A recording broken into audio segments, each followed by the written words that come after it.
With the Elder Scrolls Online, we're bringing two different groups of players together. We got the Elder Scrolls crowd, which is used to great games like Skyrim and Oblivion and Morrowind and the older games. And then we have the MMO crowd, which is used to all the great MMOs from the last 15 years. We're bringing them all together into one great game, and we're really excited to tell you about it.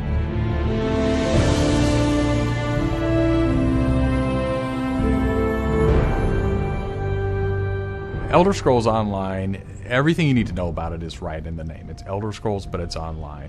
And when the team set out, they wanted to create strategic real-time combat. We wanted to create a lot of world immersion. We wanted to create a landscape that was rewarded exploration. But all of that had to be brought together with really great social systems. So Elder Scrolls Online, it's set 1,000 years before Skyrim. And not only is it 1,000 years before Skyrim, but it draws on all the legends and everything that you've read about in the books that you find in Elder Scrolls games. So we've got 20 years of lore to draw upon. We made sure that Morrowind, Cyrodiil, and Skyrim feel like they do in Elder Scrolls 3, 4, and 5. The art style is right in line with those titles. Now you can explore all of Tamriel. You can return to places that you've seen before, and you can explore new places that you've never been.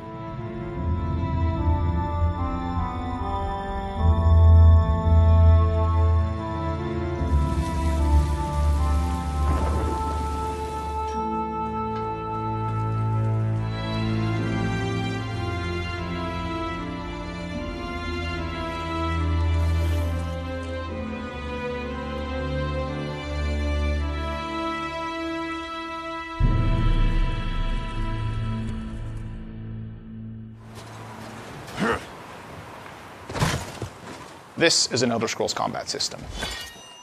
Moving your mouse will make you look around and aim your weapon. You can tap your left click to attack, hold it to power, hold your right click to block, and of course sprinting, crouching, and sneaking around play a role.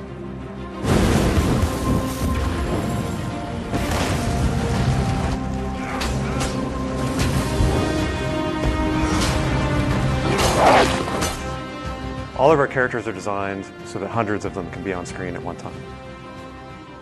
You're going to have lots of customization options to make your character look unique.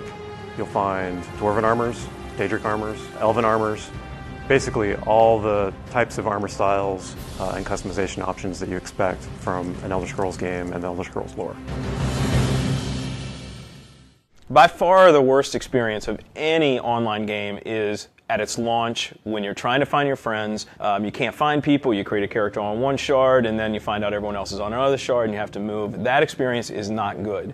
So we are not going to have shards. We have a technology we call Mega Server, where all players are on one server. So all your friends are right there, you just create a character, you click play, and you go.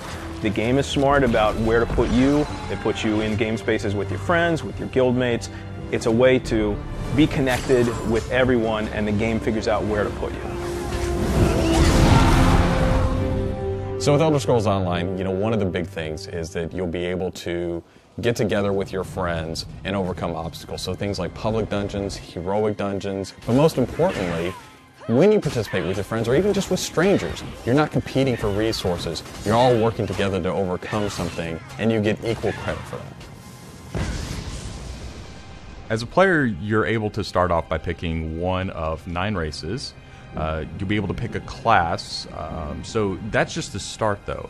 From there, all of the choices you make with quests, all of the choices you make in which abilities you choose, which weapons you use, which armor you use, really help make your character stand out in the world. The basis for the customization system in Elder Scrolls Online is that you can use whatever weapon or armor type you actually want to use. You can play as a heavy armor character who's a tank with bow, or you can play as a mage who uses a two-handed weapon, or you can play as a sneaky guy who runs around healing people. The combination that you selected out of what armor type you use, what weapon type you use, and what class you use really creates a unique character experience for you. one of the things you're going to be able to do that's going to make you stand out is you have perks. For instance, perks allow you to become a werewolf or a vampire, or maybe even have special pets. But it's not just about that. There are other things like how you increase your stamina, how you increase your magic, or how you increase your health that really take you from your initial class choice, and it makes you stand out because you're saying, these are the things that are important to me. This is the way I want to play. This is the role I want to take in combat.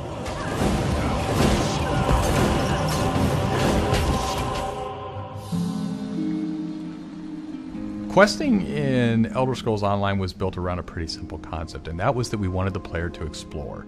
And we wanted, when the player explored, for them to be able to see something around a corner and say, oh, well, I was on this quest, but now I see something over there that's really interesting. And so they had this decision point of, you know, which thing do I do next? And that's really where we want the player to go. It's not what do I do next, it's which one of these things do I do next. The way a player finds quests in our game is really through exploration. As they wander around the world, we have an on-screen compass, and that really points out the areas of opportunity or points of interest to the player. When the player finds a point of interest in the world, this is really where all of our story content is. And they're an opportunity for the player to make a change in the world. And a really good example of that is there's a werewolf invasion. When the player gets there, they fend off the werewolf invasion, they save the town, and every time you come back to that village, you'll be remembered and thanked by the villagers. The werewolves will be gone just like you would have in Oblivion as the hero of Clutch. Once you hit level 50, that's really where the game opens up. At this point, you're going into Cyrodiil to PvP, or you're deciding you want to go on a heroic raid with your guild and your friends, or maybe you might go into an adventure zone, which is our way of getting you into a zone where you can play solo, you can play with a small group, or you can play with a really large group to overcome obstacles.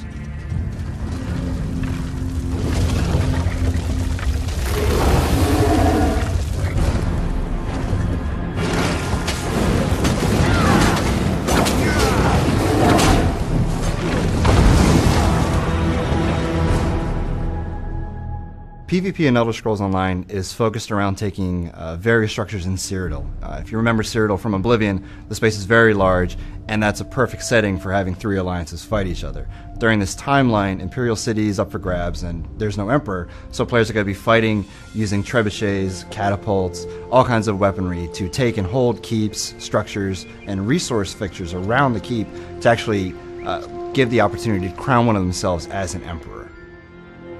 It's really important to us that, PvP isn't just a veteran game. It's got to be something that people can do from the very beginning, because you want to be comfortable in getting into this. So we make sure that everybody is on equal footing. So even at level 10, you can go into our PvP area and really have a great experience and a good time.